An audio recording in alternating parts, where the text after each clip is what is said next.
आप सभी को nursing with Vinod sir YouTube channel में स्वागत है। आज हम देखेंगे Orissa nurses and midwifes examination board Bhubaneswar का एक लेटर पब्लिश हुआ है। लेटर नंबर है 1126 NEB 14/2025।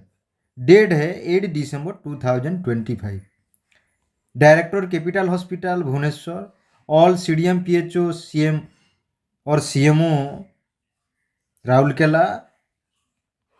उसके साथ साथ assistant professor RSC Jagatsinghpur, superintendent of medical college and hospital, director cum medical superintendent SCB MCH Cuttack, principal regional health and family welfare training centre Cuttack Sambalpur, SDMO Jeypore, CMS MCL Talcher, joint director M&H NTI IGH Rourkela, CMS central hospital इवेली, MCL Brajrajnagar.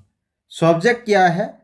Postponement of annual ANM and GNM practical examination.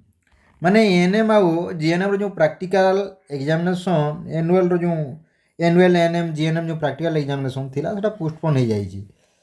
Letter जोड़ा 16/12 रू माने 16 December आरंभ करिकी 9 जनवरी 2024 पर्यंत okay जो schedule थिला सेटा वर्तमान पोस्टपोन करा जाइए अंटिल फर्दर ऑर्डर। यही भलिया इनफॉरमेशन जानिबा पई nursing with Vinod sir YouTube channel को सब्सक्राइब करंतु, लाइक करंतु, निज सांग साथी मध्य शेयर करंतु। Thank you very much.